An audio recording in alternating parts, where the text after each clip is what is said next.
메르스 확진 환자 가운데 첫 부부 사망자가 나오는 안타까운 일이 있었습니다. 사태 해결을 위한 각종 대책이 쏟아져 나오고 있지만 여전히 풀리지 않는 의문점들이 많습니다. 손장욱 고려대 안암병원 감염내과 교수 모시고 현재 메르스 상황 다시 자세하게 짚어보겠습니다. 교수님 어서 오십시오. 예, 안녕하세요. 사실 저희들이 메르스 관련 특보를 지금 진행한 지가 꽤 됐는데요. 그때 하루하루마다 또 새로운 사실들이 자꾸 이렇게 생기다 보니까 저희들의 궁금증이 가시지 않는 것 같습니다. 여러 가지 좀 질문을 좀 준비를 해봤는데요. 첫 번째 질문 한번 드리겠습니다. 삼성서울병원 방사선사 확진 제3의 전파자 존재.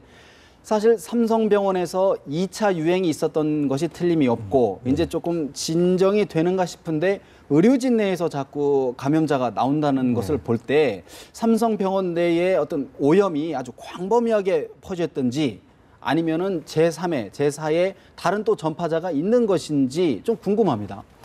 일단 이제 이 방사선사람 분이 이제 하는 역할, 물론 이제 제가 역학조사관도 아니고 이 역학조사를 하지를 못했기 때문에 정확히는 모르겠는데 아마도 그 이동식 엑스레이를 찍으시는 분이 아니었을까 생각이 들어요. 그렇게 되면 이제 거기에 있는 환자들, 확진 환자들을 사진을 찍는 과정에서 노출이 되었을 가능성. 결국은 그거는 언제든지 의료인이라면 이제 위험을 안고 지금 계속 근무하는 형태고요.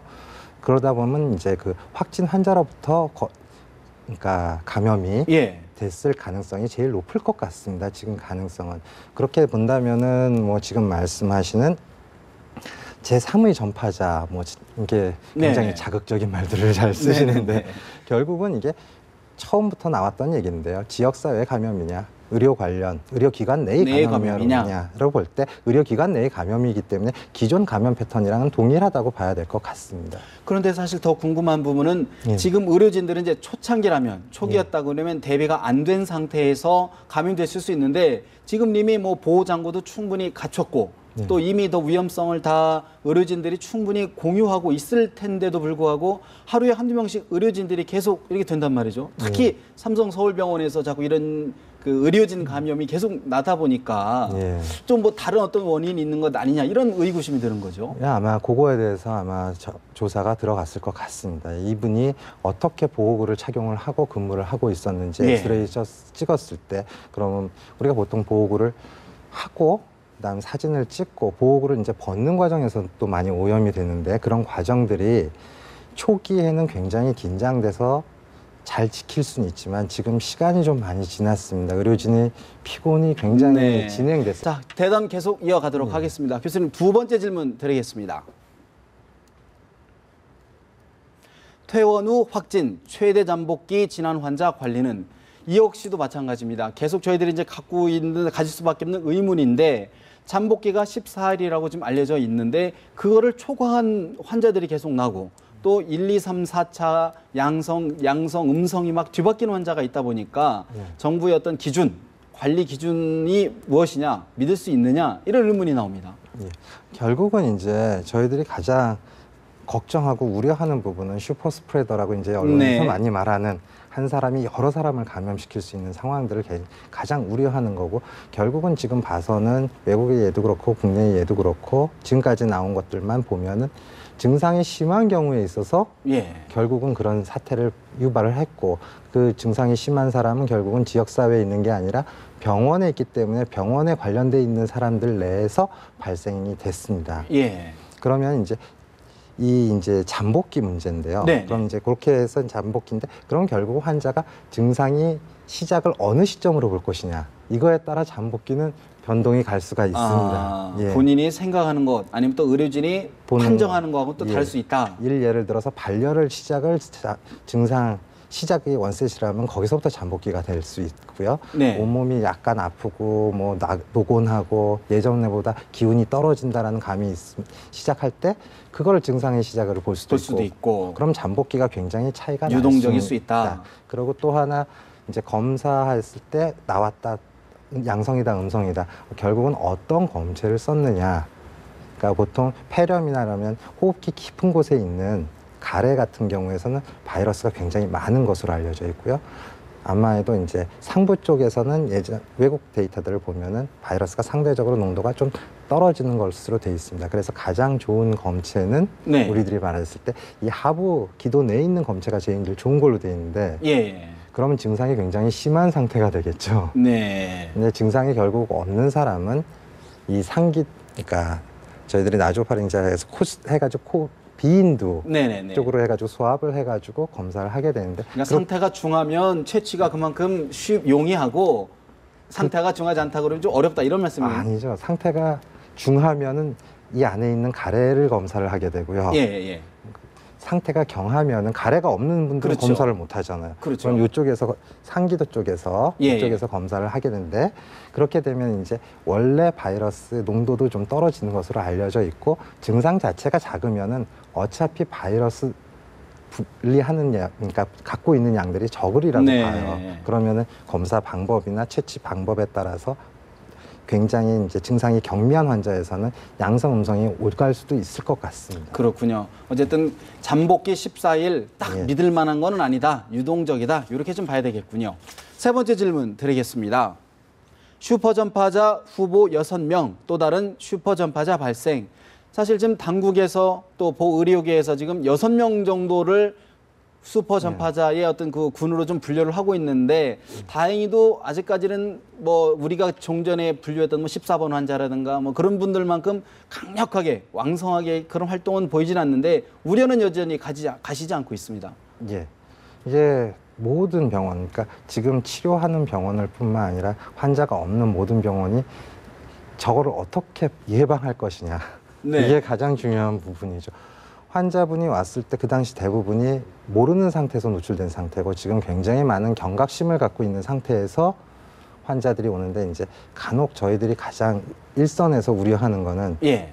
지금 메르스를 의심할 수 있는 거는 역학적 소견, 자기가 어느 병원을 다녀왔다. 자기 주위에 접촉자가 있었고 네. 증상이 있었느냐 이것밖에 없는데 이거를 속이고 들어오게 되는 경우 네. 그렇게 되면은 또 하나의 슈퍼 전파자가 생길 수가 있겠죠. 네, 네. 근데 그런 것들을 예방하기 위해서 지금 전국의 모든 병원들이 저기에 다 촉각을 세우고 뭐 선별진료소부터 시작해서 많이 하는데 이제 피곤이 가중되고 있죠.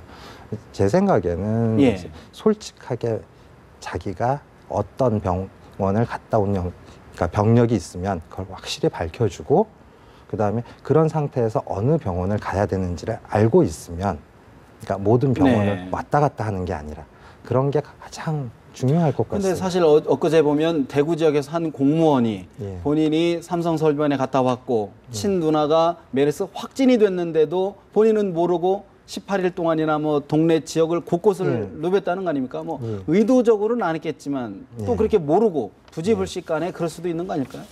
글쎄 그런 부분이 이제 가장 네. 큰 우리나라에서 가장 힘이 좋은 언론의 힘일 것 같습니다.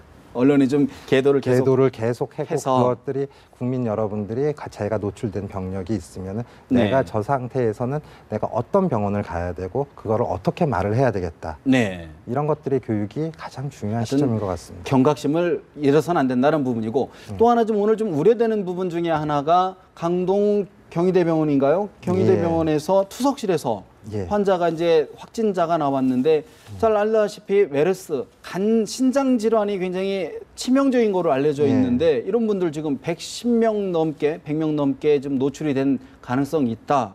좀 심각한 상황으로 봐야 되나요? 어떻습니까?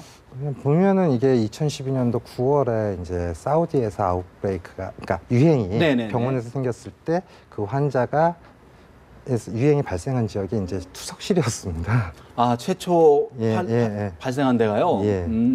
이제 그런 상황에서 볼 때 이제 우리나라 투석실하고 제가 사우디를 안 가봐서 사실 사우디 투석실이 어떻게 운영되는지는 네. 모르겠습니다. 네.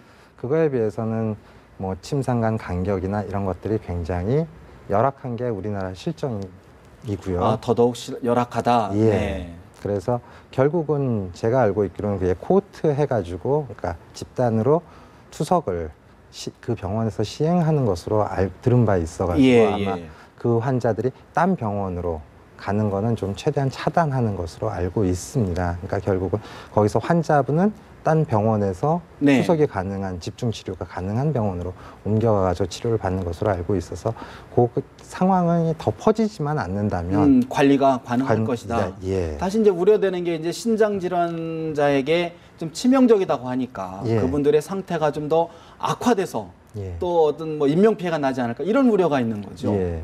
그럴 가능성 가능성은 충분히 있죠. 네. 근데 결국은 이제 그 투석실에서 걸리신 분이 어떤 상태에서 걸리셨고 지금 예전에 보면은 이제 의료진 한 명이 걸려서 뭐 1,700명을 만났다고 했는데 그 1,700명의 역학조사 결과 걸린 사람은 아무도 없는 걸로 저는 알고 있는데요. 네. 이렇게 이제 증상이 경미한 상태에서 노출이 돼서 확진이 된 건지 예. 폐렴까지 가서 증상이 심해진 상태에서 확인이 된 건지 이런 거에 따라서 그 주위에 같이 계셨던 분들이 노출됐던 분들이 상태가 조금 틀릴 것 같습니다. 그렇군요. 다음 질문 한번 드려보겠습니다. 예. 신슈퍼 전파자 바이러스 변이 조사 필요.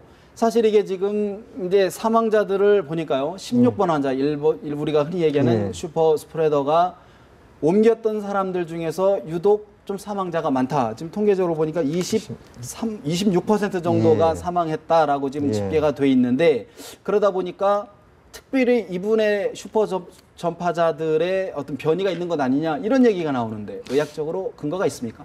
글쎄 그거는 이때까지는 뭐 바이러스 변이가 별로 없는 것으로 되어 있고 우리나라 특별한 의료 체계, 의료 생태에 의해서 이렇게 많이 확산이 된 것으로 보고 있는데요. 자, 지금 사실 이제 가장 저희들이 궁금해야 되는 부분이 치사율이 벌써 지금 14%까지 올라 있는 상황이거든요. 예. 이 부분 좀 전망을 좀 해주시고 앞으로 좀 어떻게 될 것인지 참 어려운 질문입니다. 예. 좀 마무리 좀 해주시죠. 어떻습니까? 아마 치사율은 그러니까 제 개인적으로는 조금 증가될 것 같습니다. 네. 지금 이 병을 진료할 수 있는 의료진은 사실은 국한돼 있고요. 피로도는 계속 증가되고 있는 상황이기 때문에 결국은 이게 지속되는 상황이 된다면은 그러니까 의료진 너무 피곤한 문제로 인해 가지고 그런 문제들이 조금은 더 나오지 않을까 생각도 들고요. 이 병 자체가 원래 알려져 있던 것처럼 맨 처음에 유행이 생겼을 때는 뭐 사망률 65%에서 이제 점점 알려지면서 이제 한 30%에서 40%로 알려지기 시작했으니까 예. 조금 더 나올 가능성은 있을 것 같습니다. 어쨌든 그런 최악의 상황까지도 저희들이 가정을 해봐야 된다. 예. 그런 말씀으로 돼야 되겠습니다. 자, 지금까지 손장욱 고려대 안암병원 감염내과 교수와 이야기 나눠봤습니다. 교수님 도움 말씀 고맙습니다. 예, 감사합니다.